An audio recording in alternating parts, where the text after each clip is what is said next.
नारायण भगवान की कलाई पतली होती जा रही है। जिस दिन वो टूट करके नीचे गिर जाएगा, शासन से ऊपर, शासन पे भगवान नीचे जमीन पे गिर जाएगा, उस दिन बद्रीनाथ में नर और नारायण पर्वत दोनों आपस में मिल जाएंगे और भविष्य बद्र में भगवान बद्री विशाल साक्षात चतुर्भुज रूप लेके प्रकट हो जाएंगे। 12 महीना पूजा होती नारायण हमारे और पंचपत्री में। इस पानी से जो है सारे रोग, शारीरिक रोग है ना, सब चीज जो है, जैसे बेकुंड धाम बद्रीनाथ में गर्म कुंड नहीं है, ऐसे ये भी है। जय हो भगवान।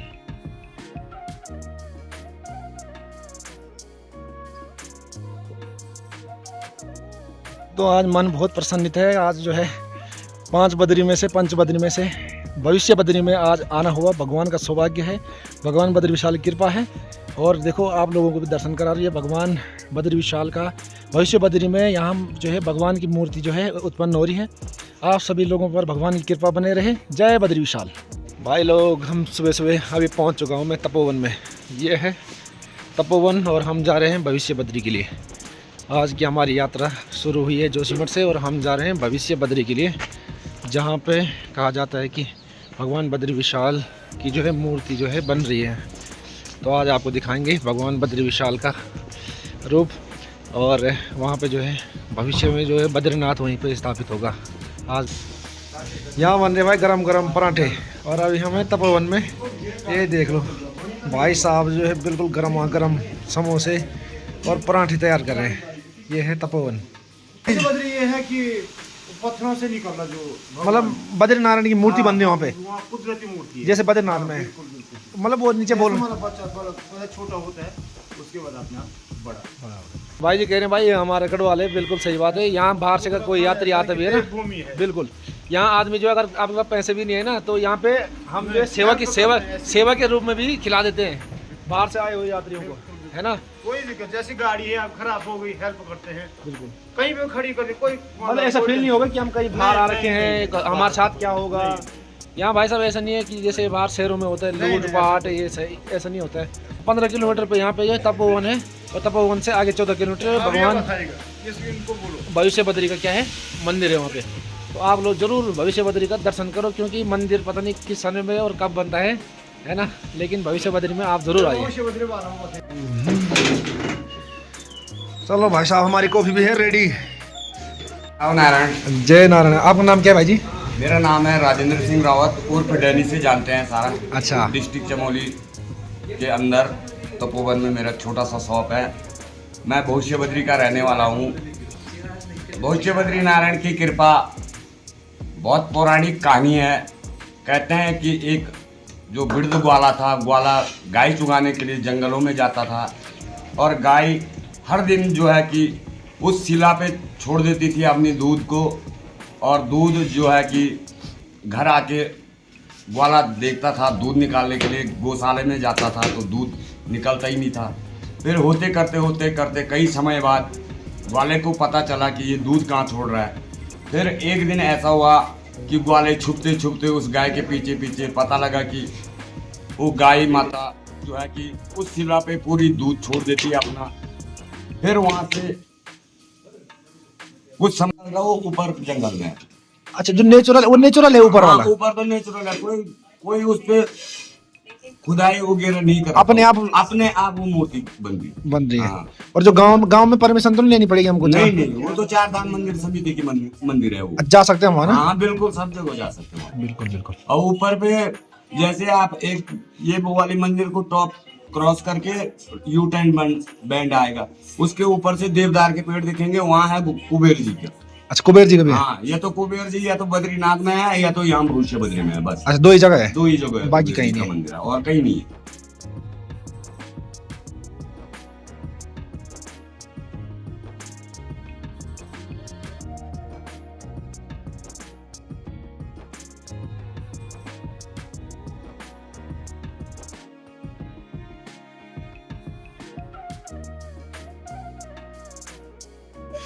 फाइनली पहुंच चुके हैं दोस्त बद्रीनारायण के भविष्य बद्री में।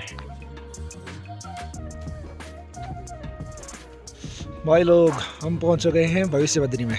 ये है भगवान बद्रीनारायण का गेट और ठीक ऊपर है मंदिर। इन ओर से इनको भी हम घुमाने ले जा रहे हैं। और ये जो है ना पांगर को अखरोट बोलते हैं। यहाँ पे आने वाला मंदिर जो दिव्य और भव्य मंदिर है वो यहाँ पे बनेगा। लेकिन और यहाँ पे क्या है, ये नेचुरल है। यहाँ पे भगवान जी की जो नेचुरल जो है मूर्ति अपने आप बन रही है। बोल बद्री विशाल लाल की जय, जय हो भगवान।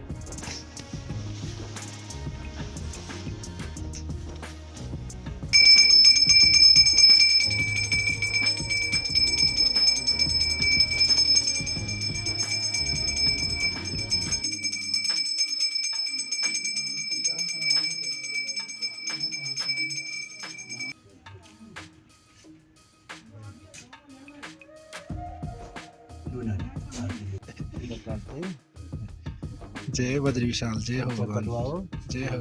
भाई साहब यहाँ बहुत प्रदीप है।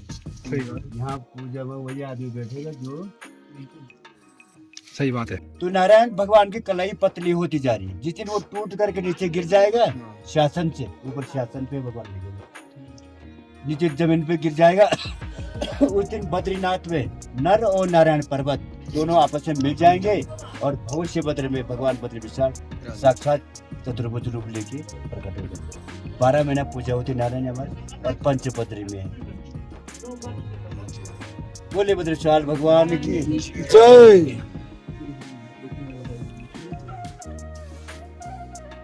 आपको तो गाय मतलब आपको नींद आ रही बहुत जोर से।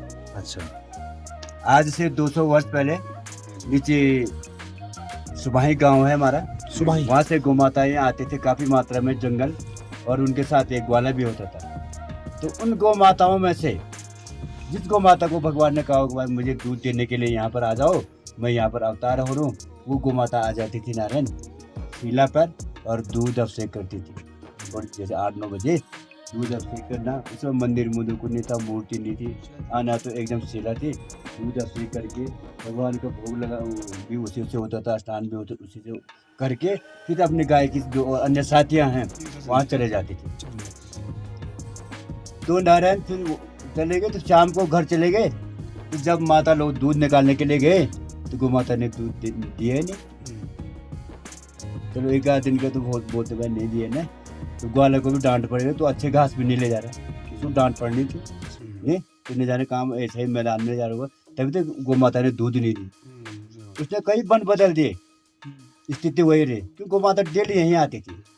तो एक दिन ग्वाला ने सोच लिया नारायण मेरे गौ माता का दूध कोई ले रहा, जंगल में कोई निकाल रहा होगा। उसको घर से भी कहा गया कि तुम आज गौ माता को छोड़ना मत, पीछे लगे रहना, उसका पीछा करना, जरा दूर से रहना, कि ताकि वो दूध निकालने वाले में पकड़ा जाए और गौ माता को तुझे देखे नहीं। ये पीछे आ रहा है ना, गाय देखेगा डर भी जाती है, हर चीज का डर होता है। तो नारायण गौ माता चलने लगी और गाय तो घास में लगी चलने, वो गौ माता रास्ते लगी, जंगल ही था यहाँ, और तो जरा घना टाटा हुए खुला हो गए। तो नारायण ग्वाला भी लग गया पीछे। तो भगवान जी ने ऐसी लीला कर दी, ग्वाला 2-4 कदम चला, भगवान जी ने उसके नीचे बैठा दिया, उसकी आंखें बंद हो गई, वो अंतर ध्यान में लग गया। गौ माता आई शिला पर पहले की तरह दूध अभिषेक करके वापस चलेगी अपने गाय के पास, तब जाके उसकी नींद खुली। तो वो भी लगा रास्ता, उसको आना ही था, उसको ये पता थोड़ी है मैं बैठा या क्या हुआ, मेरे आंखें बंद हुई नहीं। तो भगवान ने उसके दिमाग में सही रखी, वो चल पड़ा। वो सारा जंगल घूम गया, गौ माता कहाँ मिलती, गौ माता तो वापस चलेगी उसकी निंद्रा में। तो नारायण उसको भगवान की जो गौ माता ने दूध अभिषेक किया हुआ था, उसको वो भगवान के से लगे दर्शन हो गए। तो उसकी आत्मा शांति, उसने कहा यार मेरे गौ माता ने यहाँ पर जो दूध चढ़ाया है, तो यहाँ पर कोई भगवान प्रकट होने वाला है। तभी तो पहले भी चढ़ाया और आज तो मैं देख ही रहा हूँ, दूध अभिषेक होकर दूध बह रही थी नीचे जमीन में। तो वो प्रणाम करके वापस चले गए। तो गौ माता वहीं मिली फिर उसको, वो तो अंतर्यामी थे भगवान का, उसको उन पर कृपा थी। तो शाम को घर चले गए, तुमने अपने परिवार में और गांव में बता दिया वैसी सी लीला है। तब दूसरे दिन पूजा हुई नारायण यहाँ पर। तो उस दिन से तब गौ माता घर पे, उसी शाम को गौ माता घर पे दूध देना, तब परिवार वालों ने भी कहा देखो भगवान की लीला है। तो अभी भी गौ माताएं यहाँ आती हैं। पिछले साल मेरे वो थे, बाद में उधर चाय बना रहा तो गौ माता आ गई, एक छोटे बच्चे, एक गाय, एक उसमें बड़ा वाला बैल, यहाँ पर खड़े होकर वो भगवान को देखे हुए। छोटी छोटी लकुटी लंबे लंबे बाल, छोटी छोटी लकुटी लंबे लंबे बाल, श्याम वरण मेरो मदन गोपाल, श्याम वरण मेरो मदन गोपाल।